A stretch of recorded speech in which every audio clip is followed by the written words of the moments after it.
What's up, guys? Welcome into Good Morning Lambeau. My name is Clayton. You can check us out on Packernet.com. You can find me on Twitter at Packers_access. You can email us, PackersTotalAccess@gmail.com. You can text us 865-658-5824. I'm joined alongside Tim live in Green Bay. Tim, I forgot to turn the light off. Look, man, we got the Holy Ghost in here with us. You see that light beaming down in my hand here? I love that. Hey, just a little extra Got the something. halo, man. It's actually shining down on the Clay Matthews Spill It play over there on the wall. So we'll take it. Man. Maybe it's a sign for better things to come. But Future Packer Hall of Famer Clay Matthews. Hey, let's go, dude. Let's go. How you doing this morning, man? Doing good, man. The diesel's in full effect, flowing through my veins. I'm ready. Ready to talk ball. It's been a hectic morning for me. I've Mandy actually went down to a local church to do some charity. She's done her feeding, I don't know, about 80, 90 people. Basically, folks who don't have the money. Some are handicapped, some are elderly, that type of thing. So she's down there doing the Lord's work, and I'm over here just wasting time talking ball, so kind of feeling like a schmuck. But anyway, I've got 3 dogs up here with me, right? So it might get a little ugly. All right, you guys hear some wrestling around, or you see me, if you see it go mute and me going, you know what's going on. All right, so just bear with us. You're not yelling at Mandy. You're yelling at the dog. Exactly correct. Exactly correct. Which, yeah, you'll never have to worry about me yelling at Mandy. That girl's a firecracker. So all you would see is the screen go black if I ever yelled at Mandy on the air. So anyway, or at least I would see the screen go black. This screen would go black. So I just made my 3rd pass through the tape from the game. For Chalk Talk, we're going to have 17 plays. I keep telling myself 10, Clayton, 10. But there's so many plays that play a role in the outcome of the game. It was a fun one to watch. It was an exciting game. I know people came out kind of depressed because of the defense there in the second half, and it was kind of a nail biter, a lot closer than it should have been, obviously. I was pretty critical of Jair going into that game or coming out of that game, just watching the TV copy the first time through. And usually, Tim, when I have that kind of take, I come out the other side and I go, man, I was wrong. I was just emotional, right? More times than not, it's the case. This time, it was actually a little worse than I remember. So just some of his mistakes, they came at the most inopportune time. I mean, inopportune time. One being the play there in the fourth quarter. There was 7:30 left, and we'll do Chalk Talk either today or tomorrow. It'll probably be tomorrow. It had to be tomorrow. There was 7:30 left in the fourth quarter. They were at Green Bay's 40-yard line. It was a 3rd and 12 play. I'm actually going to pull it up here for you guys real quick. I'm not going to pull up the play, but what I'm going to do is pull up a tweet that I just put out. And just to kind of show you guys my perspective, where I'm coming from here, Tim, I want you to confirm that you can see this for me, buddy. I'm going to go full screen for just a second, and you got it, right? Yeah, I can see that. All right, so what I said was, as Ryan Wood tweeted, Jair mentioned in the offseason that the hashtag Packers coaching staff was trying to convince him to tighten his pre-snap alignment. Evidently, it didn't take, because this was a 3rd and 12 in the fourth quarter. They got converted right across Jair's face. So here's the original tweet. You can see this tweet, right? Yep. Okay, cool. It says, Jair Alexander says Packers pass defense coordinator Greg Williams has been stressing for him to play closer to the line of scrimmage. Quote, he's been helping me with my alignment because sometimes I have a tendency to play a little farther off. So he's just been trying to tighten my leverage down. Okay, that's Jair's words. That's not my words. That's not LaFleur's words. It's not Barry's words. It's not Ryan Wood's. Jair said that. Now, if you go to the picture, this is that play I was talking about. We're up 30-16, 3rd and 12 play, right? And look at everybody's alignment here, because immediately people go, that's Joe Barry. He's making on the line like that. If that's the case, then why is Keyshawn only 3 yards off his receiver? You see they're already in motion, so I tried to adjust. The guy at the bottom got a little bit late of a jump, but this guy at the top that's on Jair got a really good jump off the ball. So you can see 3 yards in the slot, 8 yards from Stokes. Jair's 10 yards off the ball. And essentially what happened, if you see my cursor, this guy just kind of ran right across his face and caught a first down. So immediately they'll say this is Joe Barry's fault. This is how the defense is supposed to be ran. We've said it over and over and over on this program that they give the players the freedom to line up. Now, what do people say? Well, they need to stop giving the players the freedom. I completely agree. But what this shows you down here with Stokes being 8 yards off, and Keyshawn Nixon being only 3 yards off, they've made that adjustment. Guys, it's a 3rd and 12. Earlier this year, you would have seen these corners back here, Tim, at the bottom, right? You would have seen playing kind of the sticks. So even Jair's tighter than they have been in the past, but he's still playing too far off because he don't want to get cooked. What's crazy about this is if you look at the alignment, you've got 1, 2, 3, 4, 5, 6. You got 6 guys pretty much on the line of scrimmage. It looks like they're all attacking too. There may be a fire zone in there. I can't remember exactly what happened up front, but you got 6 there, right? You got 7, 8, 9, 10, 11. So these are all 11 players on the screen. Not only is Jair playing off, he's got help over the top. He's got to know I'm covered across the top here. You see what I'm saying, Tim? Yep. So that's the. I mean, I understand the surface level logic of, hey, protect the line of gain, protect the first down marker, but I mean, you got to think letting a receiver have a full steam ahead speed running right at you. You're already putting yourself in a bad spot.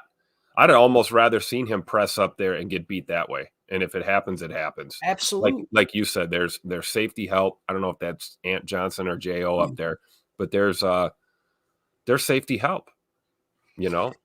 Split the difference. Play him 5 yards off. Something. Right. And what's crazy is there's no help over the top for Stokes. Now, as you roll the play, maybe the safety does bail out. I'm sure he probably does, but he has no help. And look how close he is. He's making them make a decision and make it quick. Now this is cover 2 man, right? This is man to man. I'll have to go back and watch it again. I don't have that information in front of me right now. I don't have it on the chart that's in front of me. I think it was actually zone, if I remember correctly, but I could be wrong. It looks like it looks like Keyshawn's actually playing man, but it gets a little bit strange. It could be catch man. It might have been catch man robber, but I need to go back. Like I said, I get those notes downstairs.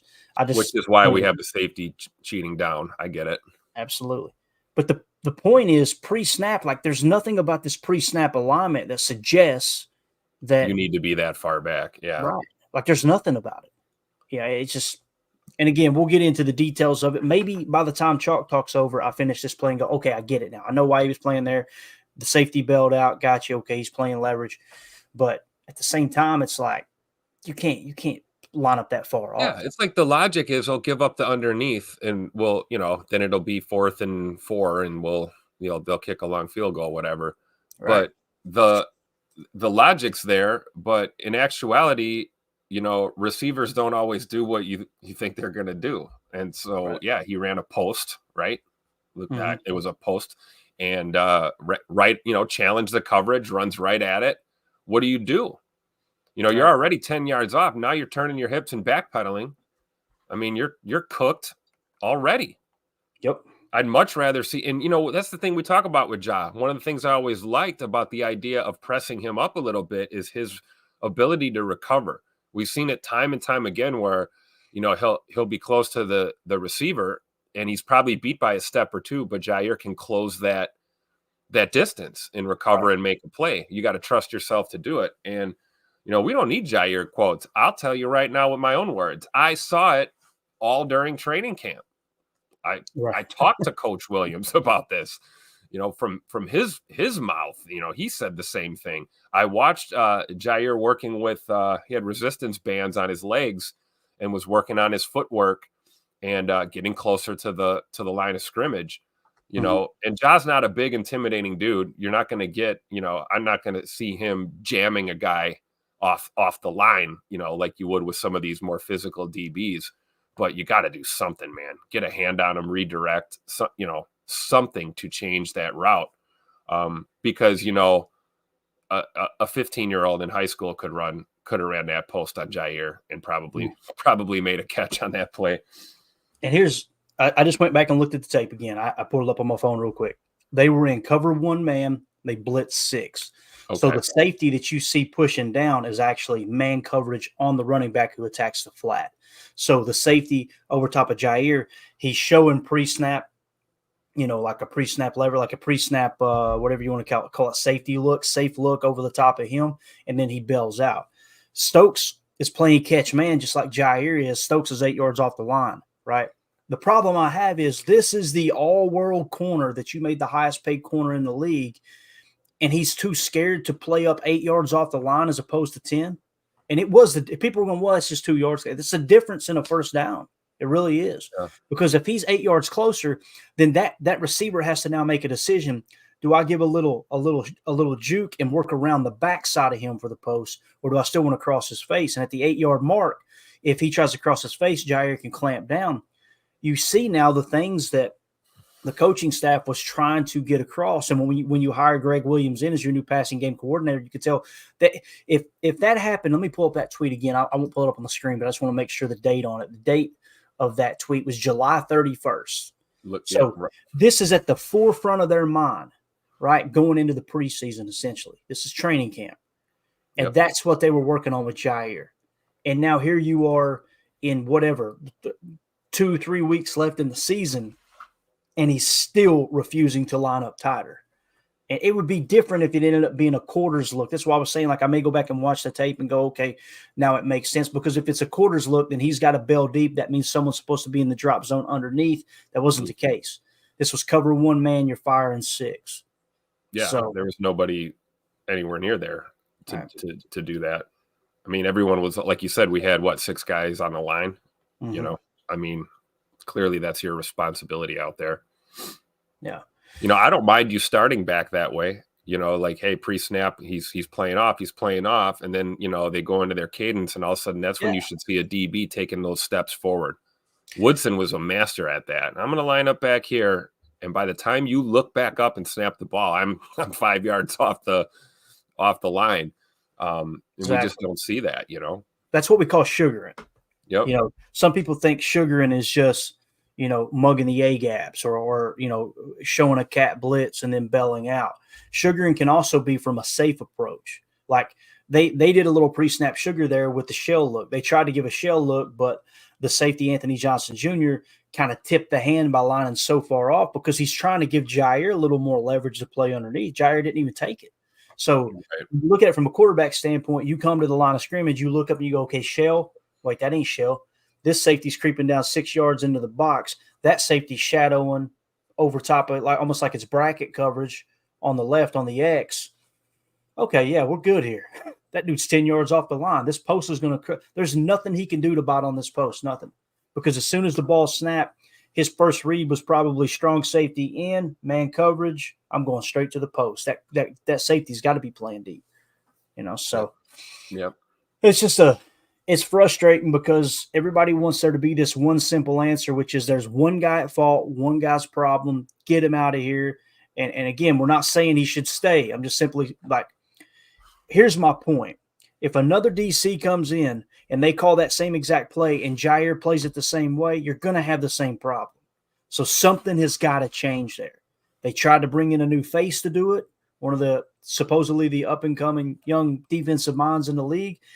This secondary's gotten worse this year. I think we would all agree. They've gotten worse than last year. Which is crazy because going into this year, that was like the least of our concerns. That's why I think especially corner. I think we were more concerned about safety going into the season. Yeah. Right. And you go out and you try to bring in Greg Williams, it completely flops. So Matt LaFleur made a horrible hire in Joe Barry at DC. He's made a horrible hire in passing game coordinator in Greg Williams. If they decide to scrap Joe Barry, which I think they will, the one of the top names at the top of the list for me is Chris Hewitt in Baltimore. He's the passing game coordinator there in Baltimore. He's a former player, played a couple years in the league. Some people go, well, I want someone who played longer. They're kind of few and far between when it comes to coaches, right? Your Gerard Mayos are tied up in New England. It's going to be hard to get him away unless that whole staff is scrapped and he doesn't decide to go with Bill wherever Bill goes. But that's one of the things. You bring him in. Watch how Baltimore plays. You bring in someone like Chris Hewitt who comes in that locker room. He has no standing with these players at all. That could be a bad thing, but can also be a good thing, right?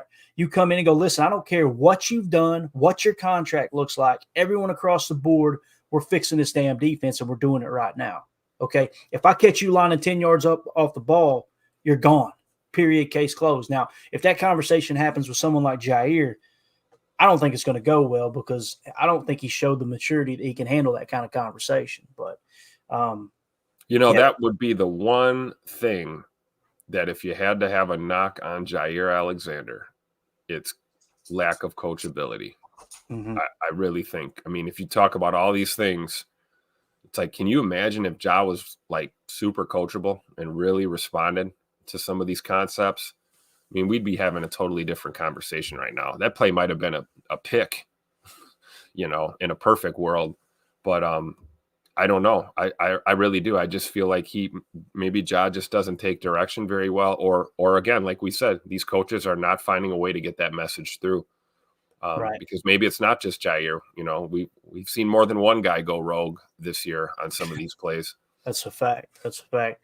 Blake Berry in the chat. This is a great conversation here. We said we're hitting the PFF grades. We're hitting it, but I got to hit on this. Blake Berry says in the chat, good to see you in there, buddy. He says, Mike McDonald, Ravens DC might be a dark horse head coaching candidate this year. I wonder if John Harbaugh might promote your guy Hewitt. So if he promotes him, here's the thing. Hewitt is already the passing game coordinator, right?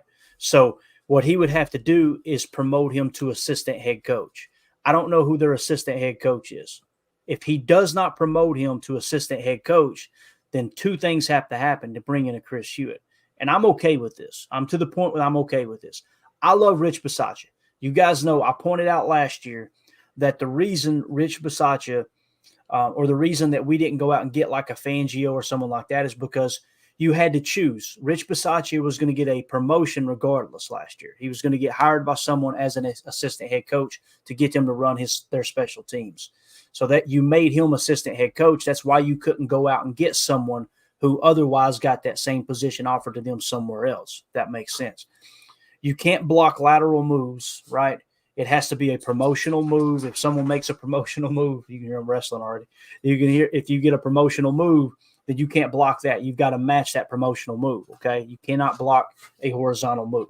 So with that being said, the way that this would have to work is if he gets promoted to DC, they would have to promote him to assistant head coach too. To the best of my knowledge, I don't know, Mike McDonald might be their assistant head coach. If that's the case, then they would promote Hewitt to assistant head coach.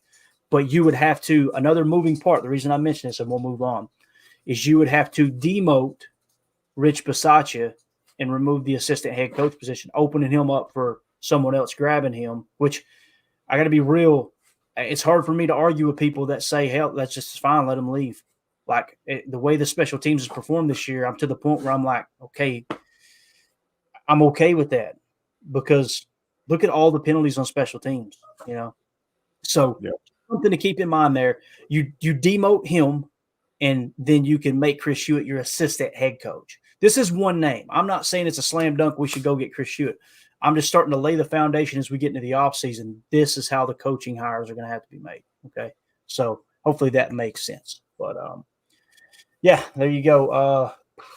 Blake points another great point here. He says NFL Black Monday and coaching carousel will be here too soon. It's right around the corner. What he's talking about with Black Monday is that's the label that's put on the Monday following the last week of the season where all the coaches get canned. I think it was Ian Rappaport that made the prediction earlier, or maybe it was Adam Schefter on the McAfee show. Said they're predicting 10 new head coaching changes this year. Wow. That's a lot, guys. That's a third of the league. I mean, that's wild. Right at a third of the league. So there you go. Anything else you want to add to that, Tim, before we move on to the PFF grades, buddy? No, I think it's, it's time to ramp up these conversations as the season winds down here. But I feel like we're still a little early as far as like trying to accurately, predict what's going to happen. But certainly doing the homework and like you said, Clayton, look at some of these, top tier defenses and see where we can maybe snag somebody to come here to Green Bay. But you're right. We got to move some pieces around to make this make sense. And a great point that you just made that I agree wholeheartedly with. I don't care if the Messiah comes back down here and coaches this team. You have the same players out there. And at a certain point, coaching is coaching. If we bring a new staff in and we see more of the same out there, we're going to really have some more questions than answers, I think. Oh, look at that pup right there. This guy right here. There's our DC right there. This is Raymond Nitschke right here. Look at Ray. Yeah, this is Nitschke. That's as they know. His nickname's Mitch, though. Everybody thinks we say Mitchke, but it's Nitschke because they don't watch football, right, Bub? They He don't watch looks amused. He's not amused with Jair playing 10 yards off. He's like, at bro, all. if there ain't a treat up here, I'm trying to figure out why I'm trapped in this this studio with you today. This is just how dare you people. I love it. So anyway, let's kind of move along here. First Green and Gold draft report says, glad you mentioned Bisaccia because I think he's supposed to be Matt LaFleur's hammer to the occasional nail. Has he failed there too? The assistant head coach is supposed to have the head coach's back, period. He should be the one that's behind the scenes kind of taking care of some of this nonsense, right? He's the guy that Matt's busy putting all this stuff together, making sure everybody's on the same page, both defense and offense, all that stuff. He's supposed to be that guy that when this, like, if there's anybody in that locker room that I think should go to someone like Jair, if indeed everything is true that we're hearing out of there. And again, we always got to add that in because, look, we don't know. We don't know all the details, right? It may not be near as bad as what's been reported. It's just, dang, every single week it's something different with him. So if that's the case, you would think Bisaccia would be one of those guys to pull him to the side. You know, he's got the respect of Keyshawn Nixon. They absolutely love each other, you know, Keyshawn Nixon and Rich Bisaccia. So go in there and talk to him like, hey, look, what the heck's the deal here? What's going on? You're right, though, because LaFleur, a coach like Matt LaFleur needs enforcers, you know, because Matt LaFleur is the tactician. That's the guy that's, you know, the most prepared, first one in the building, last one to leave. You know, we think we're film nerds. I'm pretty sure Matt LaFleur has watched more film in a week than we have in our lives. And, you know, it's like I really thought that was the reason we promoted Coach B to, you know, assistant head coach, is to kind of be, like you said, be that hammer to the nail. And it's, I don't know if we're seeing it or if we're not seeing it enough, or if that's what he's doing. And it's just, again, it's not hitting home with these guys, right? You know, it's a different league now. You know, there's like, we talked about this last night, you know, teams are coached differently. And I don't know if, you know, if the message just isn't getting home or what, but, yeah, I don't know. I'm fully looking for some sort of a shakeup. I truly believe that you can't just fire one person and expect everything to, you know, change. I think there needs to be multiple moves made with this coaching staff. And yeah, it's on Matt LaFleur to figure this out with his staff, you know. Right. That's what he gets paid the big bucks for, man. That's why he got that big extension. It is funny, though, hearing Michael Lombardi talk about, you know, a couple years ago going into Aaron Rodgers' last year, he said, you know, Aaron Rodgers got everybody in the building a contract extension. Now it's his fault that nothing's working. So, right. True. Yeah. And then you look up the next year and you're going, wow, this is the team as a whole. I think we would all agree is kind of taking a step back. Imagine if Jordan Love wasn't on this roster. Imagine if you had another, say someone like Bryce Young. Let's say you didn't go the Jordan Love route and you have, hell, even the number one pick. He's the number one pick.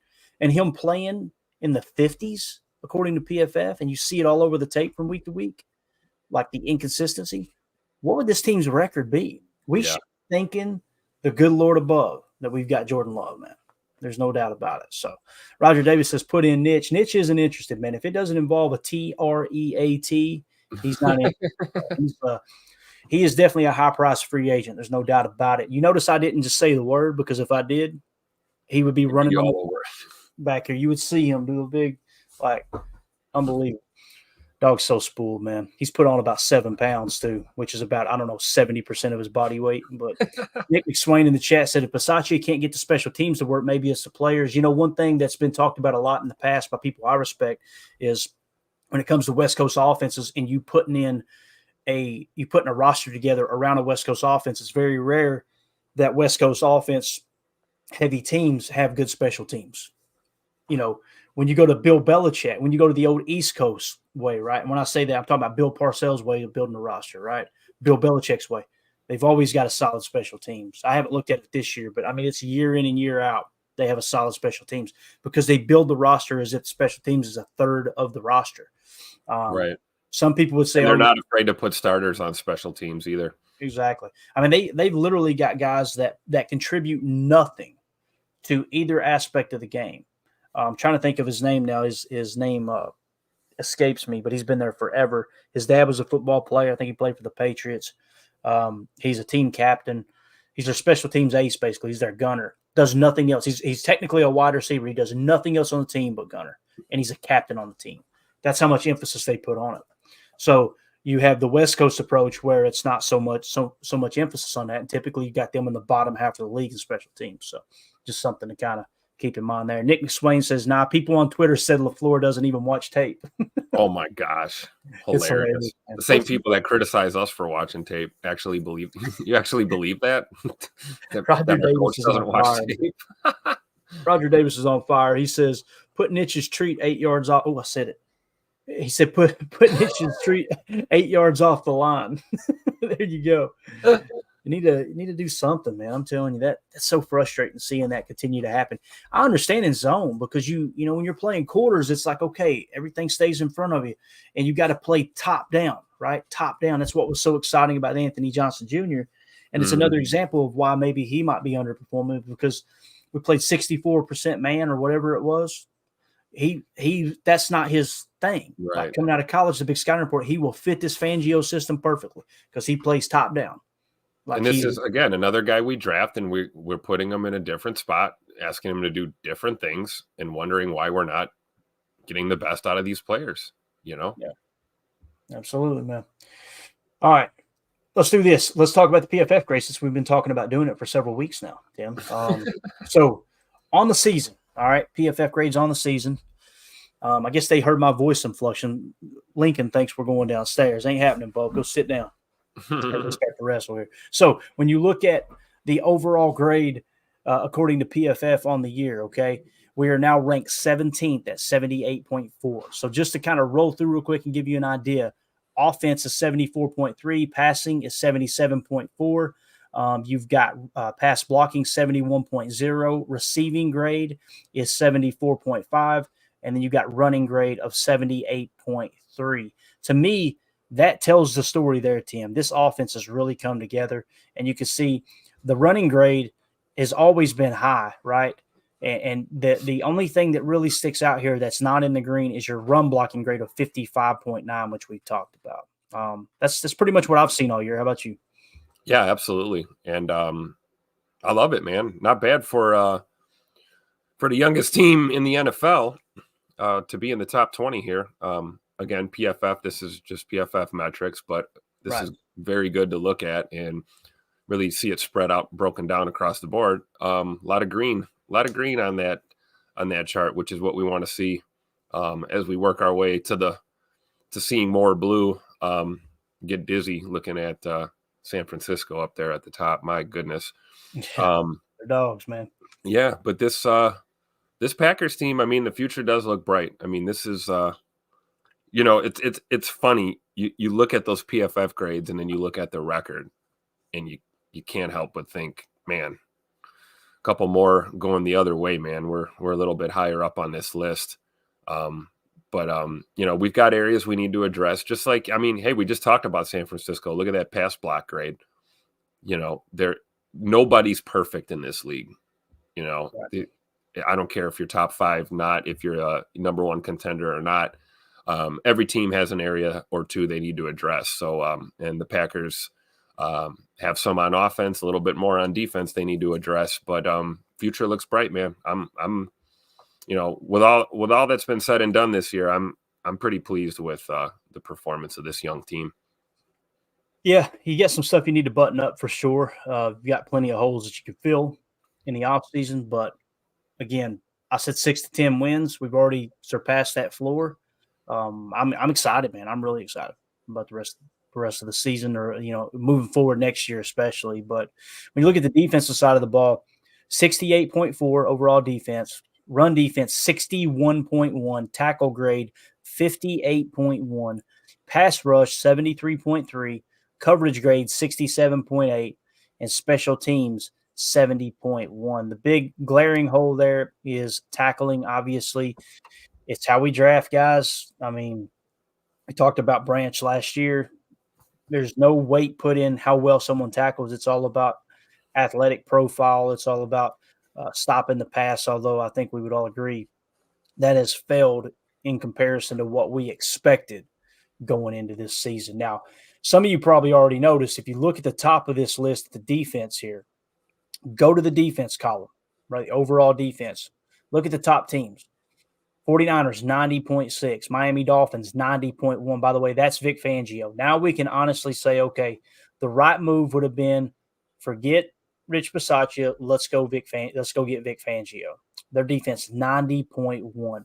Baltimore, that might be someone you pluck from. Baltimore Ravens, 89.1. Dallas Cowboys, 84.2. Now, when you look at what these defenses are good at, we can just briefly mention this, right? Notice that all those top three are really bad at tackling, right? But look at the coverage grades. Right. When you look at the tackle grade, it's like, okay, it's a Fangio style. Our tackle grade is horrible. The goal was to play Fangio style of defense, right? I think it's safe to say that those style of defenses are not putting emphasis on tackling, right? It's more about getting to the passer, look at their pass rush grades, look at the coverage, right? They're locking down. Yeah, it's just those are probably the three teams. I'm not interested in pulling anybody from Dallas. That's just me personally. I'm not. I would pluck from the 49ers, the Dolphins, and the Ravens. And when you look at it and go, okay, who has the best run defense? It's the Dolphins. Your roster's already built to pull someone from there and run the Fangio defense. I know people are convinced we don't want to run the Fangio defense. Who is the brightest mind down there? That's someone you could pluck from. Baltimore is the other one. When you look at Baltimore, what's our biggest issue this year? Tackling. Obviously, their tackling's bad too. Their run defense is better, but their coverage grade is just through the freaking roof. So who is in charge of their passing game coordination on defense? Chris Hewitt. So just keep that in mind. That wasn't the point of showing this graphic, but just a little collateral damage there for you as you see just how bad we've been in conjunction with the best defenses in the league. All right, let's move on to the weekly grades. Let's read them off real quick. Overall weekly grades throughout the season starting week 1, 75.7, 65.9, 67.9, 64.1, 67.1, 63.3, 63.6, 81.5, 69.5, 62.7, 74.2, 81.0. Then against the Giants, you got 62.9, then 62.1, 59.0. So according to PFF, overall grades, this was the worst game we played all year long, and we still won the game somehow, some way. Pretty wild stat there. Pass blocking, hands down the worst it's been all year, 52.9. The thing that we did best, a running grade, Aaron Jones just carrying the freaking load, 80.8. When you have an 80.8 running grade, Tim, and your run blocking is 39.4, the worst it's been all year, it really says a lot about Aaron Jones being back, man. It sure does. Sure does. And it says a lot about the point of emphasis that, for 2 weeks in a row, we saw, Aaron Jones getting the ball early and often, and then we get away from that. I wonder if that's just like, is that LaFleur's approach? Like, get Jonesy in there when we have him. Let's get him going. That gets us going. And then once we're rolling, we'll just throw on first down all the time. Like, I don't understand that approach. I'm not saying that's his approach, but I don't know. I don't want to say the old cliche of, we got to get Jones more touches. I don't think it's necessarily that. I think we need to just, stop getting away from the run so quickly. I think, you got to have a run game for 4 quarters, man. Right. It's funny you mentioned that because when I'm looking at my chart here, on Sunday, you had in the fourth quarter, we got the 5-yard touchdown with Romeo Doubs. Come out, the defense gets them to go 3 and out the very next drive, but then the offense goes 3 and out. And I put in parentheses here, first down incompletion, second down 1-yard run by A.J. Dillon. So you didn't even have in Aaron Jones there. And then you fast forward to 3 possessions later, or actually 1 possession later, the offense goes 3 and out again. They had a 6-yard run on first down, Tim, then incomplete 1-yard loss on a pass. Can you imagine if you ran and you got 6 yards on first down and then you went ahead and ran it again on second down? Oh my goodness. Twice in a row? That would be crazy. It'd be absolutely crazy. I mean, I trust Aaron Jones to get 4 yards.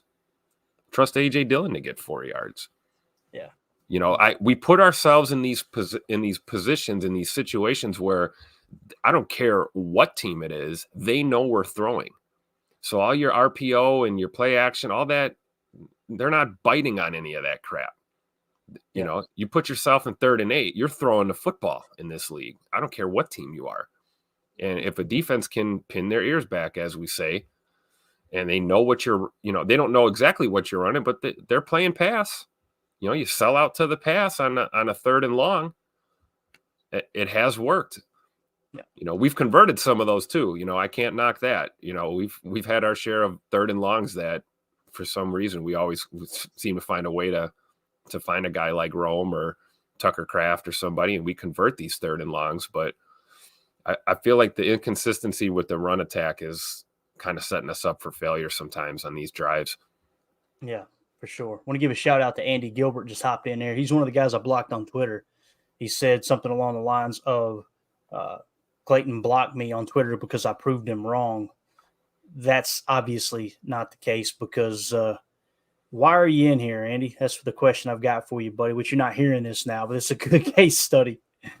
I block people on Twitter when you're rude, man, when you just jump in the mentions and all you do is disagree and call people bad things. I guess I'll just leave it at that.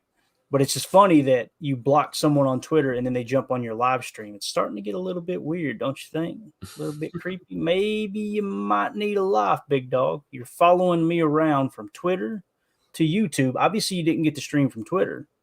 So Now you're looking for me on YouTube. Little bit creepy, just saying. All right. Defense, 55.3. 61.5 on run defense. Tackle grade, 56.7. Pass rush, 69.5. Coverage grade, 48.6. Special teams grade, 46.9. Oh, yeah. The Bisaccia experiment's over, Tim. Oof. Man, that's just tough for me, bro. That's tough. When it's not just about special teams, right? He's the assistant head coach. Okay, well, you got a strong locker room, right? Doesn't feel like it. So what is he doing well? Right. That's a great point. What is it that is keeping the focus on Coach B having the role that he has? Because we talked about it just now. We touched on the role as assistant head coach. Okay, well, what are you bringing to the table besides, you gotta be, you're backing up your head coach. You have to support your head coach and have his back. I get that. But if you have young players and you've got guys that are kind of discombobulated, maybe not paying attention, maybe not buying in completely, that's a shortcoming from coaching. It has to be. And right. Matt LaFleur, we know his role. We know he's the offensive guy. I'd like to think that Bisaccia was promoted to assistant head coach, not because of his special teams experience, but because of his experience as a head coach, although it was in an interim fashion. But I just don't know. Something's not getting through. And yeah, when your bread and butter is, that this would be like if the offense was terrible, we'd be looking at Matt LaFleur like, dude, you're the quarterback whisperer, or you're the offensive dude. Why do we stink on offense? Well, that's not the case. But we look at special teams and Coach B, man, yeah, 46.9. That's our second worst grade of the year. We didn't grade that bad since week 3. Yeah, no doubt. Chat Inc. in the chat says, man, you slipping, Clayton. Where's the Roadhouse at? Man, I'm over here trying to read these grades. I'm dealing with the troll in here. Y'all go give Andy Gilbert some love on Twitter, but let's go ahead and hit him with that real quick, Chad. Roadhouse. Go out of here. All right, so it's a tough look, man. You got to make a change, Tim. You got to make a change. Changes. Multiple changes. Yeah. And, here's the thing, too. You go to demote Bisaccia, I think he can decline that demotion, and then you have to cut him loose, and he gets paid. So, yikes. To the best of my knowledge, all coaching contracts are guaranteed, I believe, and they've got an offset with it as well. I don't think that just applies to head coaches. I think it applies to all assistants as well. I could be wrong there. So, but everybody's got to be accountable, man. And I understand that Matt LaFleur is Matt LaFleur he's the head coach and he should be accountable as anyone. It's just like there's always that little bit of buffer there for Matt for me, especially when the offense, one of if not the youngest offenses in the league, really starting to peak. It's like, okay, he's doing his part, right? It's why you need someone strong there as your number 2 guy, right? And one thing I do respect about Matt, and I know people are going to get really upset about this, is he is committed to his guys, Tim. Like he won't throw them under the bus, Yep. Yep. That's right. You criticize the play, not the player. That's part of being a good leader, part of being a good coach. It's not a personal thing, but it is a competitive league. Our coach also has, spoken many times about the fact that there are no moral victories in this league, and if you're not going to do your job, we're going to find someone that will. I do think that it would be nice to see a little bit. Like I said, I like pissed off Matt LaFleur more than I like aw shucks Matt LaFleur. Me and Jake right?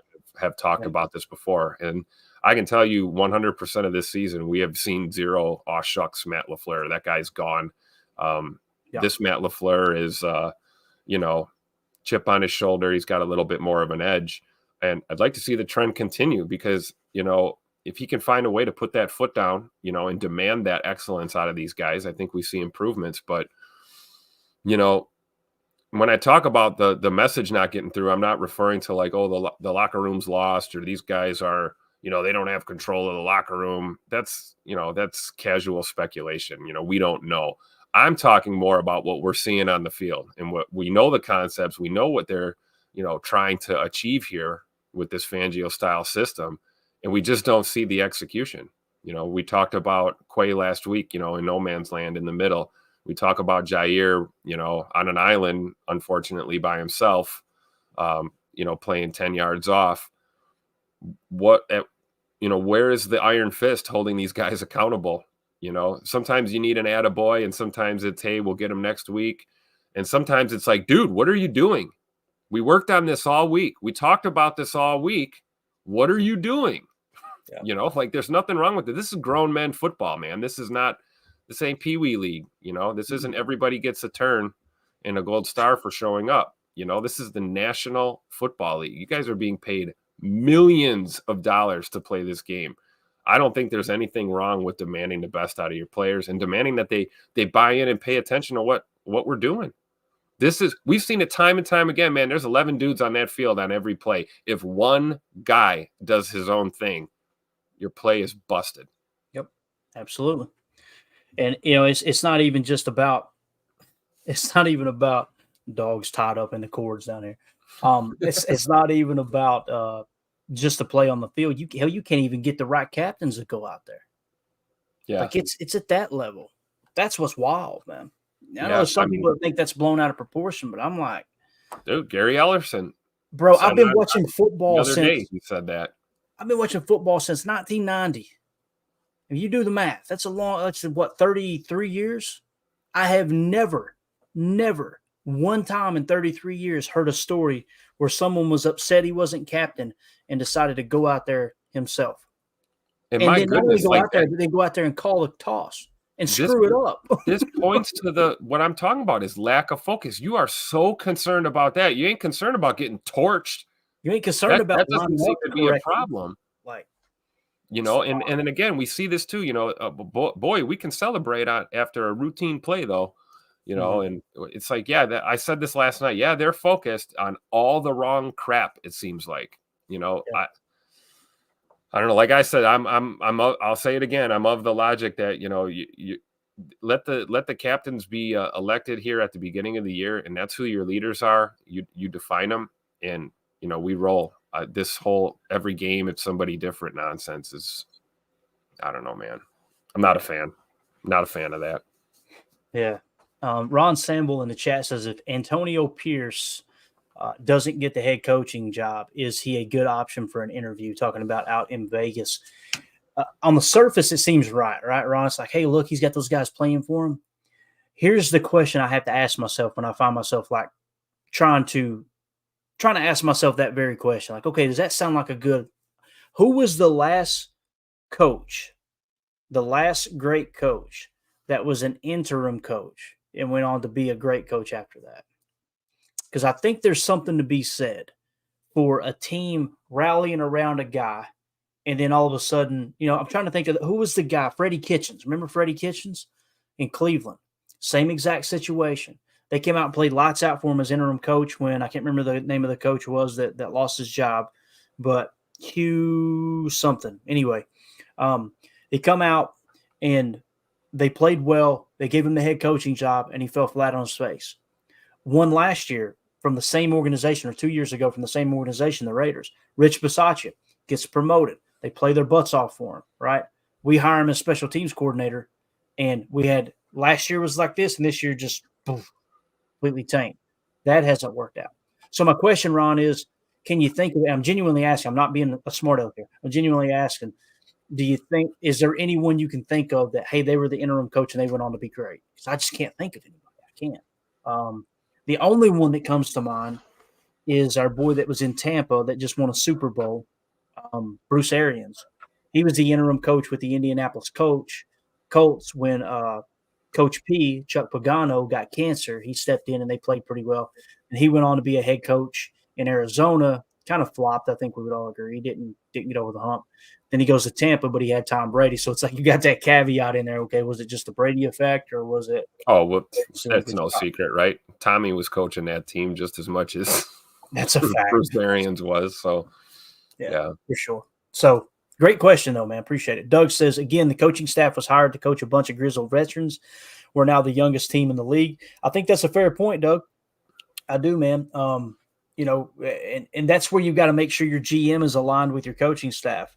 That's why it was like, I think you've seen LaFleur overly aggravated early in the season because he's seen this coming. Like, man, what am I supposed to do here? You just traded away a 4-time MVP. Now you trade away to Rasul Douglas. Have we heard Matt LaFleur say anything about Rasul Douglas's trade?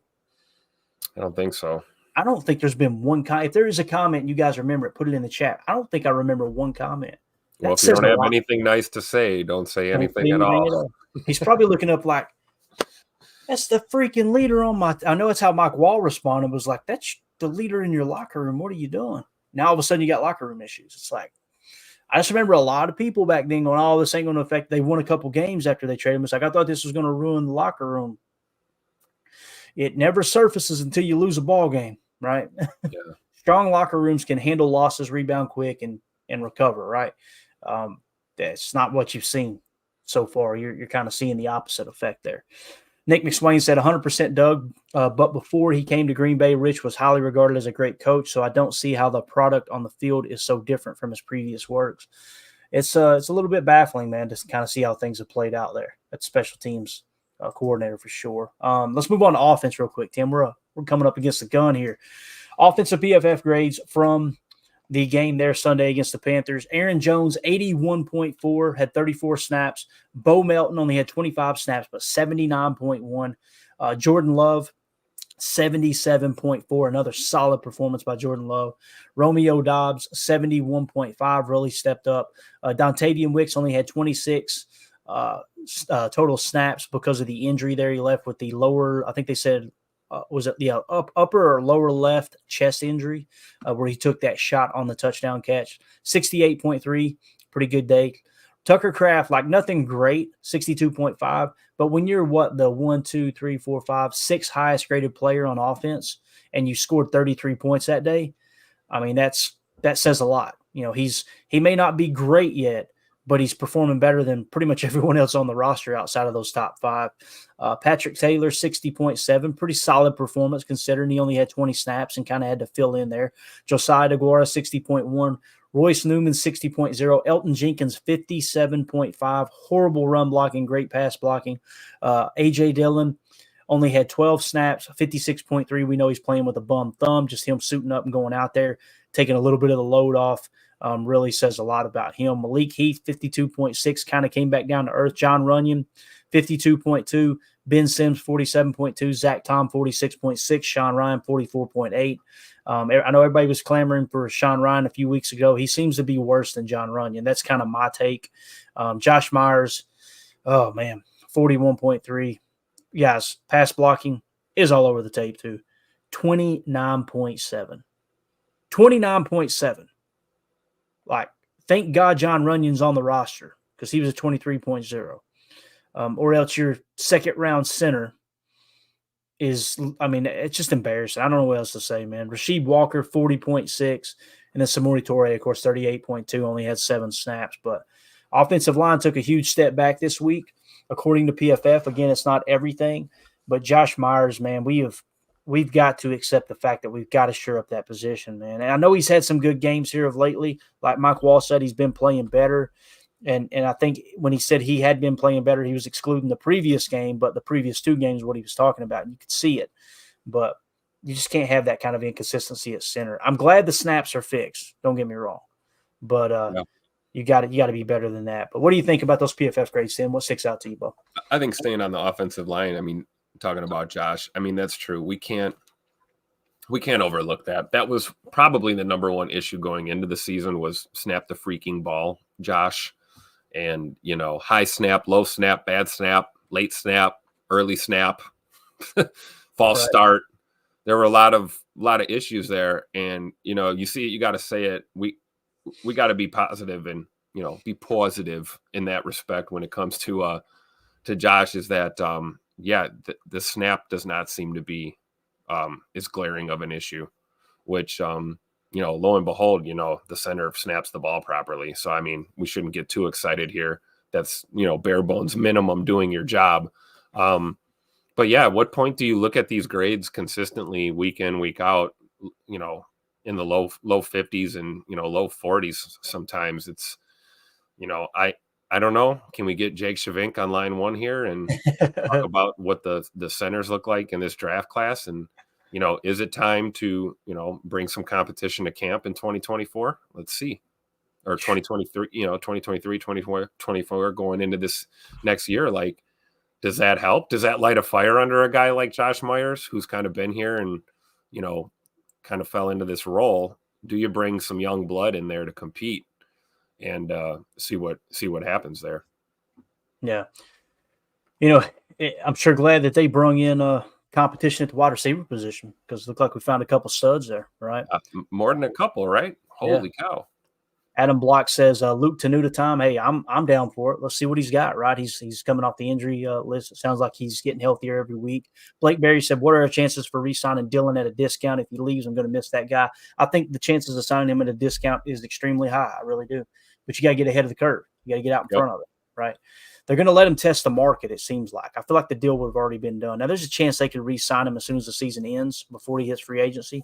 But if the goal is to let him test the market, I think either way he ends up in Green Bay because the market is not strong for running back. We've seen that, all the controversy going into this year. It's funny how that's got thrown to the wayside as soon as we started playing football, but there was a lot of that. How dare they underpay these running backs? And as soon as we get, a slate of 6 games on Sunday, it's like, who cares? Let's watch football. But let's see here what else we got. I think the chances are good, though, there, Blake. Omer says, need a leader at center or tackle on that line in general. We've seen some ups. We've seen kind of the ceiling of Rasheed Walker. Unfortunately, we've seen the floor as well. It's just such an important position, being a tier 1 position of importance.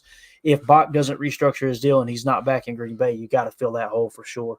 You got to fill that before you fill center, to be honest with you. So that's kind of how I see those 2 positions. Adam Block says, I thought Walker played better to the eye test. That's a surprise. You may be right, Adam. Keep in mind, man, PFF isn't everything. We just another metric that we share here. So you may look at the tape and say, hey, look, I felt like he played good. I didn't key in on left tackle much because there was so much going on the defense. It's really where I try to spend my time. That, and I wanted to highlight some of Jordan Love's plays as well. He played really well. So, yeah. Let's see. Nick McSwain said, any good centers in the draft? Like Tim just said, Nick, we need to get Jake Shavink on line 1. We'll get on that as soon as possible. There's going to be plenty of time for that talk, so that'll be right around the corner. But I'll tell you what it's time for right now is to say that BetUS is the official sports book of Packers Total Access Live. We appreciate them jumping on board with us. If you guys like to put a little action on the game, you should check out their interface. And the way we're going to ask you to do that is if you go to this YouTube video and click on the descriptions, okay? You're already in here. Just click on the video description. You'll see a link down there. That'll link you directly to BetUS. If you use that link, it will tell BetUS that we sent you to BetUS and put us in better standing with them. It's absolutely free to register as a customer. And again, that's just a way. It costs $0 to support this podcast, support this show, and show them that, hey, there are people actually listening to these knuckleheads talk about the Packers. So the green line here, PFF green line, let's talk about this since we're talking about BetUS. Right now, the market's open. The Vikings are 2-point favorites at home against the Packers. You guys know there's typically a 3-point buffer for the home team, so it kind of shows you how close this game could be. Essentially, if you minus the 3 points, if you take away the 3-point favorite, the fact that they're playing at home, it kind of shows you the Packers would be a 1-point favorite, right? So that's how you want to kind of look at that line. PFF has it in that regard. They've got it at plus 1.7. So basically, rather than 2, they've got it closer to 1, which is what we just talked about, Tim. There for the Vikings being the favorites. Now, when you look at the cash, 77% of the cash is on Green Bay, and 52% of the tickets are on Green Bay there when you just talk about the spread. So looks like the public is on board with the Packers.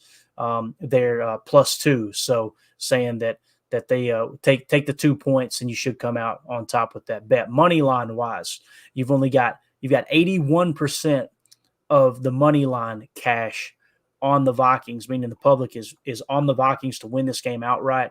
And you got 77% of the tickets on Green Bay. So kind of a split there. Very interesting that those both are teetered in such a extreme way. When you look at the total, over under is 46. So keep that in mind. They're predicting 46. We drilled the over last week, right? As far as, exceeding that. Now, when you go to BetUS, you'll find that line there. Packers +2, same exact line that PFF is showing there. Again, that's BetUS, America's favorite sports book, celebrating their 34th year in business. They are the official sports book of Packers Total Access Live. We appreciate them jumping on board with us. Let's talk about defense, Tim. Carl Brooks, 17 snaps, only 17 snaps. You wish it was more. 80 PFF grade, though, looking good. I'm to the point now, man. I just got to be real with you guys. I was screaming at my TV all Sunday with Devontae Wyatt. He made mental error after mental error. And some people were going, Clayton, you're trying to, why are you trying to dog on Wyatt? You need to know this, okay? I want you to look into my eyes for a second. I was all over Devontae Wyatt. That was my guy. I was screaming, I don't care about the age. I want Devontae Wyatt. That's the pick that makes sense. And when they took him, I was fired up. Quay, not so much, because I was like, Quay was under the radar for me. I'm not going to sit there and pretend like, hey, I seen that one coming. But Devontae was like, I'm on board. Great pick, Goody. I was wrong. I mean, he's a great pass rusher. We see it every single week. But there's more to playing defensive line, interior defensive line, than just pass rush. Then last week, the pass rush took a little bit of a step back at 64.8. And Tim, 40.2. His tackle grade, 26.6. He just plays reckless. He plays out of control, not to mention the penalties, not to mention the mental mistakes. I thought Matt LaFleur was going to slap him. That would have been ugly if he had. Don't get me wrong. Devontae would have twisted him up like a pretzel. But watching them go at it, and then they hugged it out with the pro hug at the end, and I love to see Devontae's reaction to that. He handled it well. But, man, can we just try Carl Brooks? Let's flip that snap count. Let's get Carl Brooks 38 snaps, right? And I know it's got him listed as left end because he comes in on those passing downs. I got you. He's one of those pass rushing defensive linemen. When Devontae Wyatt is struggling that bad against run defense, why not give Carl Brooks a shot, man? So, that's what I wanted to lead off with. I'll let you kind of talk about what you hit on here, and then I'll run through the grades one last time before we wrap up. But what do you think about Devontae Wyatt? And are you seeing the same thing when you watch the game, or am I being too critical there, dude? No, I'm seeing that too. And I really think that here we go. We finally got us a rookie playing like a rookie, right? It's a young player playing like a young player. It totally explains why, you vacillate between, holy cow, what a play by Devontae Wyatt, and then right. Holy cow, what a dumpster fire of a play by Devontae. There's he hasn't found that consistency and that even keel, that middle of the road where you want to be and be consistent. Yeah, it is. It's a bit of recklessness. He's kind of getting washed out of plays, or he's out of the play right off the snap already. Um, you got to think the guy's going to work through it. But yeah, I mean, look where we are in the season. There are other guys. I mean, hell, give Colby Wooden more snaps. I mean, I'm with you on Carl Brooks, though. I think he shows the most potential there, and regardless of where he's listed at. I mean, look at the run D grade on him. 61.3 versus 50 with Devontae Wyatt, and Devontae Wyatt should be your run stuffer. Yeah, I think I'm not going to say a time for a change, but it's time to mix it up. There's talent on this team. But I'm all for giving guys a chance to play through some of these ups and downs, and you really hope that as his career progresses, you see more progress from Wyatt. But I'm not going to dog him outright because we have seen good games from him. It's just it hasn't been consistent. Yeah, definitely. Reef in the chat says, Clayton, the Green Bay's youth is playing your heartstrings. LOL, me too, brother. It could be the case. It could be. It's just season's almost over. This has happened all year. Like, let's just try something else. Let's give another guy a shot. Omer says LVN top grade last 3 weeks by PFF. Jen, I know Jen was talking about how she's excited about LVN, so let's kind of talk about that. She says, "Yeah, morning LVN, please." Yeah. So Carl Brooks 80.0, Lucas Van Ness 71.0, Preston Smith 70.3, Colby Wooden 67.8, only 8 snaps though. Jonathan Owens 65.9. Kingsley Nibare 65.4, Kenny Clark 65.2, Carrington Valentine only 3 snaps. We take Carrington out of the game to put in the all-world Jair Alexander, and we give up 30 points to one of the worst offenses in the league, and Carrington Valentine had 3 snaps. Jair Alexander 62.3, run defense 34.9, tackle grade 39.5, coverage grade 68.5. Rudy Ford, only 7 snaps, 61.9. Quay Walker, 59.1. Obviously, I think he had, if I remember correctly, he may have had a penalty maybe, but his coverage was horrible, 39.8. There was one play in general where they ran a zone blitz, one of the rare times they actually ran zone with the blitz combination, and he covered no one again, man. It's tough to watch. It is. Great tackle grade, though. Great pass rushing. Run defense, 74.9, filling the gap. You could tell they were really keen in on the run, but that coverage, it's like he just can't put it together week in and week out. We're waiting for him to consistently put that together, and it just hasn't happened. Eric Stokes, at what point, I need someone to tell me, Tim, at what point am I allowed to say, okay, the Eric Stokes experiment is over? Because this is what he was grading out before the injury last year. And a lot of people chalked it up to, well, the whole defense is playing bad, so you can't really grade. That's not how PFF works, okay? PFF is looking at their role in the defense right there on that specific play. Did they make a play that made a difference or not? Did they do their job? They did their job. Okay, great. Or did they blow a situation where they had an opportunity to make a play? That's how that works. It has nothing to do with what people were doing around them. So 58.4, coverage grade 55.3. Oh my God. So, you talked about, Valentine being out so Ja could be in. I honestly thought they were going to go Valentine over Stokes and put Ja out there.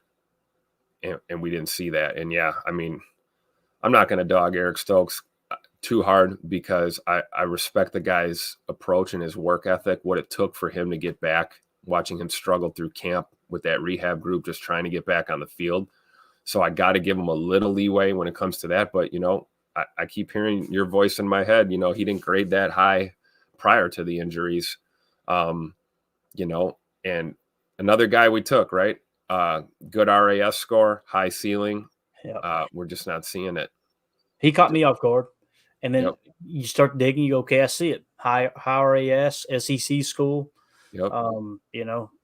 Covered some of the best receivers in the game. But his rookie year, everybody's like, he had a great rookie year. He graded out in the 60s. It's a good rookie year. Typically that says, okay, they're going to be a good player moving forward. I'm with Chris N here in the chat, though. Give Stokes 2 more games. I mean, we got 2 more games left. And not that you would cut him because he's under contract next year. I'm just simply saying we got to stop looking at him as like, hey, this is our future. Right. You know what I mean? Shut down. Right. It's more of a depth chart thing as opposed to like a spot for him on the team. And I do agree with the sentiment that, hey, we got 2 games left. Let's see if he can hit his stride and close out this season on a high point. Especially, again, like I said, I mean, the guy hasn't played a lot of football. He really hasn't. So, hopefully his best is still ahead of him. Right. And that's being optimistic, I'm Right. clearly being optimistic there, but yeah. Chris in the chat said, yeah, give Stokes 2 more games, like you pointed out there. I like this right here. Doug in the chat says, my conspiracy theory, they kept Valentine out to keep him fresh and let Ja get his home game. My guess, the D we saw versus the Chiefs and the Lions, Valentine will return, worked well together. I hate to say that we called it because it's the last thing I would want to be right on, Tim, but we talked about, are we worried about these guys getting healthy and it upsetting the chemistry that's been kind of created, with this defense? And it's exactly what happened, man. It's exactly what freaking happened. It's so frustrating. But I do want to point out Lucas Van Ness, though. Only 20 snaps, 71.0, tackle grade 71.2, run defense 70.0. It's what you've seen on the college tape. Pass rush took a little step back, 59.6. Greg Cosell pointed out, Tim, in the offseason, we talked about it a lot. He said, I'm hearing out of Green Bay they're going to play him at outside linebacker. He said, I don't understand that. When I heard that, me being the arrogant SOB that I am, I immediately said, Greg doesn't understand. Like he's just hearing that. Doesn't mean they're doing it. Greg's got people in every building. Okay. He's been around the game for so long. Greg Cosell has got people embedded everywhere. He was hearing that before everyone.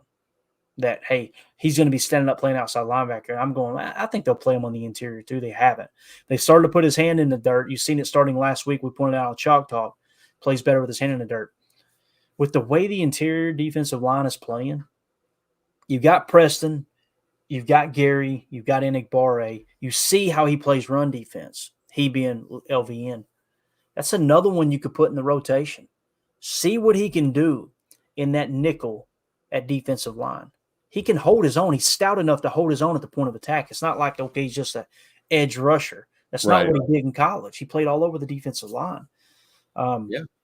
I wouldn't mind to see that the last 2 games, but we're getting to the point now where we're starting to talk like, okay, we're last 2 games of season, we're just going to change everything up. It's probably not going to happen, right? But it's just, I don't know, it's more hope than anything, I guess you could say. So we got through it. We finally got the PFF grades in, Tim. What's your final thoughts on the PFF grades this week, man? Yeah. My final thoughts, gross. Some good in there, sprinkled in. Quay's kind of stood out to me a little bit because his numbers looked like they were a little better than we've seen in previous weeks. And one of the things that won't show up on PFF, but again, speaks to the strides that Quay has made as a pro athlete.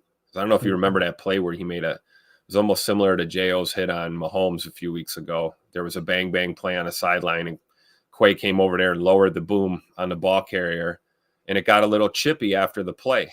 And there was words exchanged. There was pushes and shoves. It was getting heated. It was getting heated quickly. And I don't know if you picked up on it, but Quay basically put his hands behind his back and kind of backpedaled himself out of that mess. And it ended up being a personal foul on the Panthers player in the situation. So, I'll take growth wherever I can get it with young players.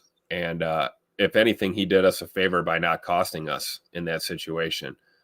So it's a testament to everything he's worked for in this offseason and throughout this year to keep a cool head out there. So at least he's got that part of the game shored up. His head's in there. It's some of this execution that we're concerned with. And I really think Quay is going to just need more time. I know we hate to hear that, but he's let's be honest, he's not a Mike linebacker, but he's becoming one because that's what he's being asked to do. And I don't know, I'm with Quay, man. I support him 100%. I want to see more consistency. I want to see him continue to come into his own as a pro out there. And I think it's just going to take a little more time, And, as you're explaining that, Tim, it's going to take more time. We got to let him grow, all those things. That's what happens when you draft high athletic score over, proven on the field football IQ, right? Yep. There's going to Draft be and depth. develop doesn't just apply to the quarterback position, Right. you know. Yep. That's it, man. And yeah, how much time do you have though? I get the sentiment. How many years do you have? How many seasons do you have?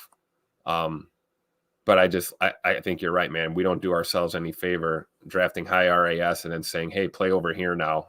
All this stuff you used to do. Oh, you like blitzing? Yeah, you're not gonna blitz. We're gonna have you covering. And it's been going on since the Ted Thompson days. Right. Yeah. I think of Demarius Randall. I think of all these different players that they tried to, okay, no, here's where you're going to play.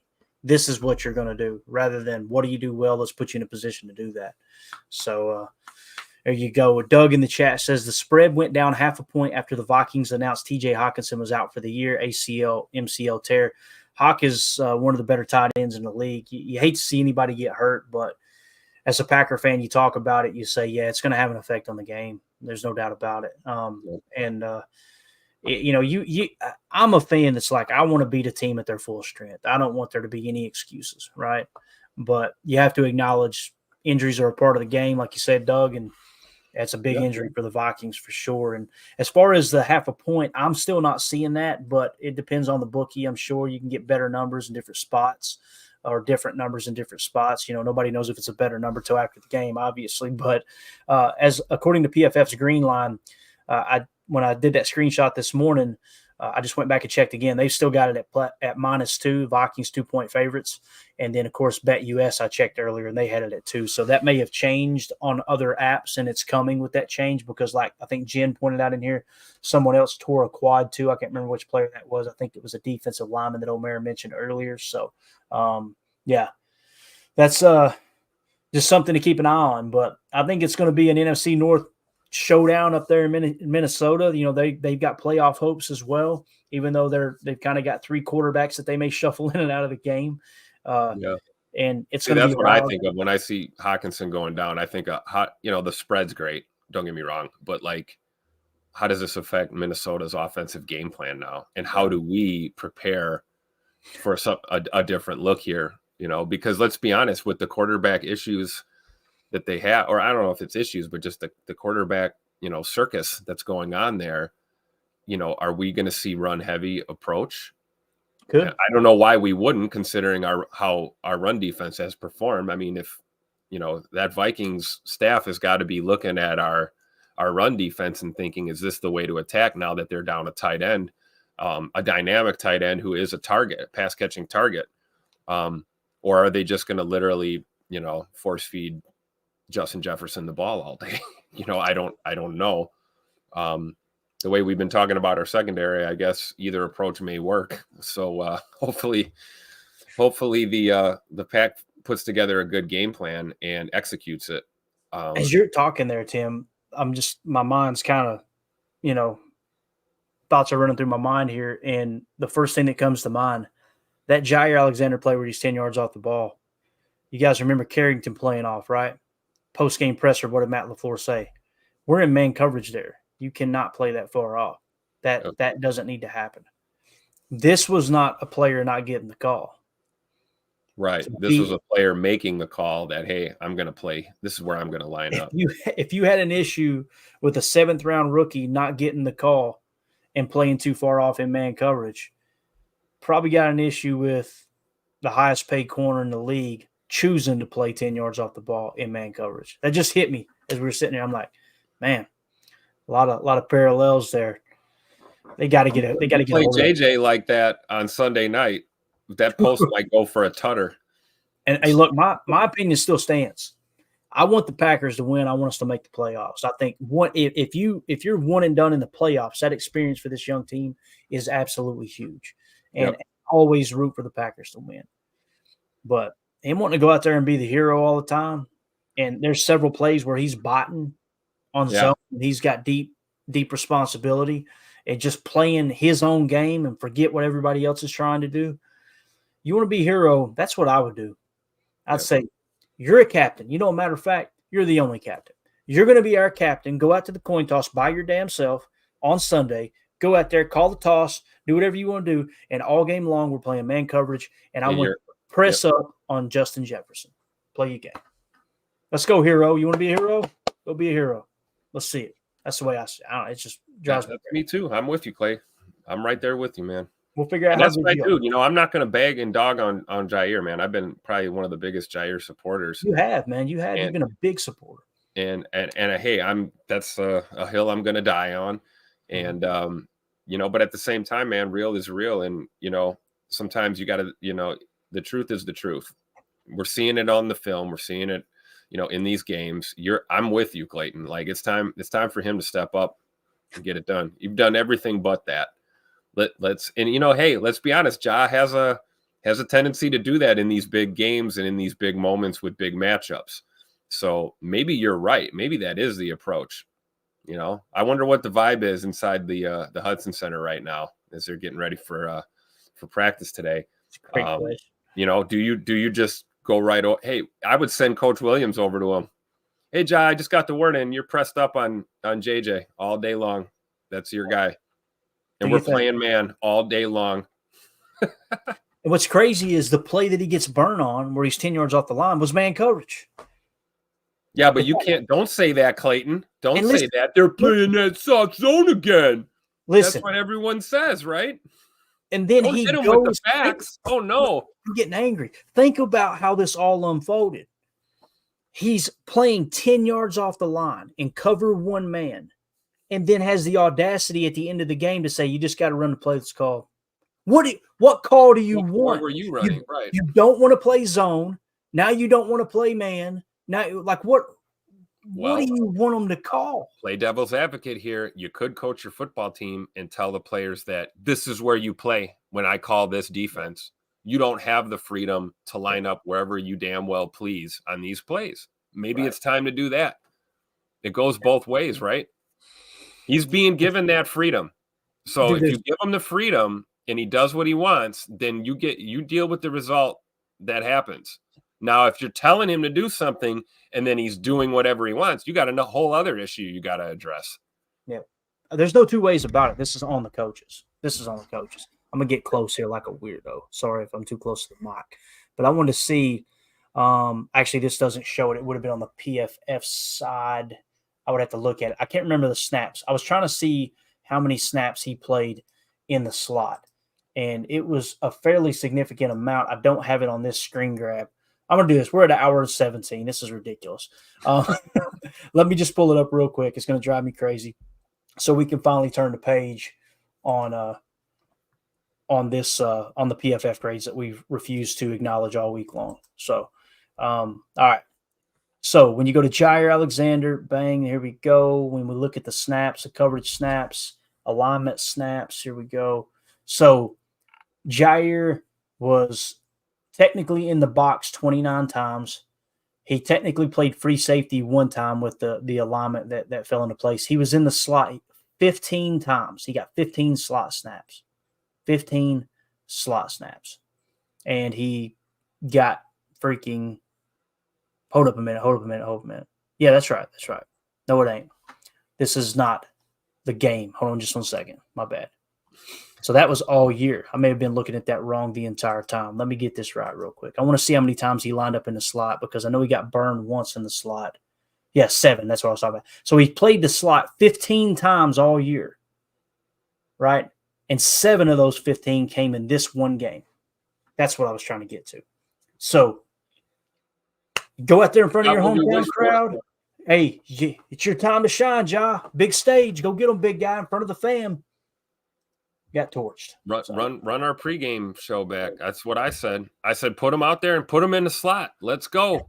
White jersey game, right? We got up in these moments. We got a conspiracy here, and then we're in it. I promise. Here we go.